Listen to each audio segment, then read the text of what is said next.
Matthew Stuckey here from Verity Baptist Church Manila, just providing you a quick missionary update. And so this past week we had a little bit of a different focus. We mainly focused on preaching at the schools, and we preached to 25 classrooms to 956 students. And we're not counting salvations from our school ministry. You know, it's pretty hard to tell how many do get saved. But each of the sessions were basically an hour long. And so all of us, when we had the opportunity to preach, as we had a few other people that joined me and helped out as well, we would preach for 40 plus minutes. And so when you have a normal one-on-one conversation with someone, you can tell what parts of the gospel are they struggling with, what parts do they disagree with, what parts do they need more time. But obviously to a group of 35 to 45 students, you know, there's various people are struggling with various different things. So we just went super in depth. And so 956 total students. And so we can't really be sure how many of them got saved, but I will say that, you know, someone ran into one of our converts from the school ministry just yesterday, soul winning. They talked to them and they had gotten saved as they heard one of the presentations. So definitely some people are getting saved. We're just not really sure of the number, so we're keeping it separate from our soul winning. So our salvation totals this week we counted as 19. That is apart from our preaching in the schools. And so we basically went to the schools on Monday, Tuesday, Thursday, and Friday. We went 4 different days. And so on Wednesday we had soul winning like we normally do. On Saturday we got kind of heavy rain, so we didn't really end up going out soul winning as our normal time is. But then on Sunday we had soul winning as well, where it was pouring down the rain yesterday on Sunday. And so we're focusing on the schools this time of year because it is kind of the rainy season here from June to September. And so, you know, anyways, after that, we'll probably focus more back on the personal soul winning and soul winning marathons and stuff. Unfortunately, we did cancel our soul winning marathon in Bulacan, in Malolos, Bulacan. And, you know, we made the judgment call yesterday at church, and I got kind of some counsel and wisdom from a few other guys at church, trying to figure out if, you know, whether or not we're going to get rained out or not. Tomorrow, or today, I should say, National Heroes Day, people have the day off, and I didn't want people to spend their day off by traveling, you know, several hours, spent going soul winning all day, and we just get rained out and they have a miserable time because obviously people live very busy lives.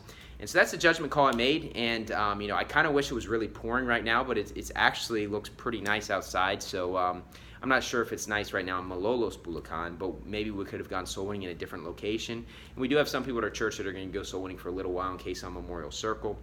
And but you know, we made the judgment call that there's too high of a chance it was going to pour down the rain. And for those that watch this missionary update, a lot of you are in the United States. It's just different rain in the U.S. versus here in the Philippines. Like when it rains in the Philippines, at least here in the Manila area, I mean, it pours, and you know, people are not able to leave their areas. I remember when I visited the Philippines in 2014, and I visited my wife.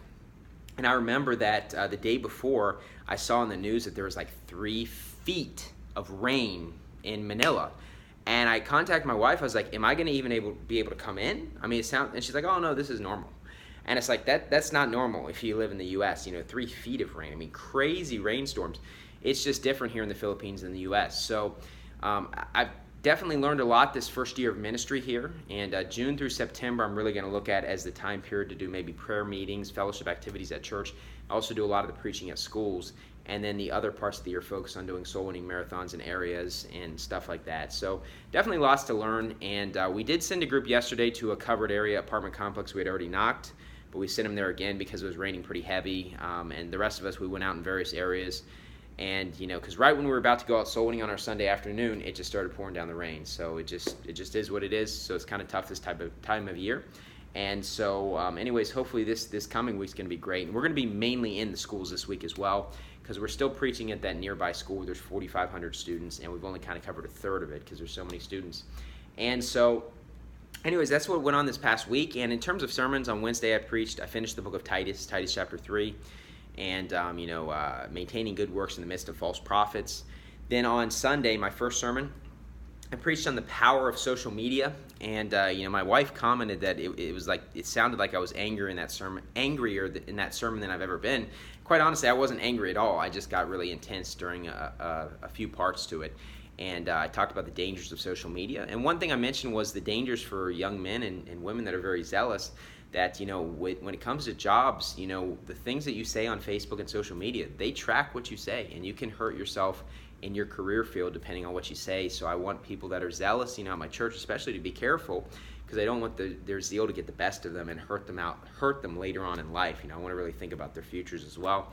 And then I finished the Apocrypha Exposed Part 2, and I went through a lot of errors that I found as I read the entire Apocrypha and noticed a lot of things. And I'm sure there's a lot of errors that I missed that maybe somebody else can check out one time, and I'd be interested to know them.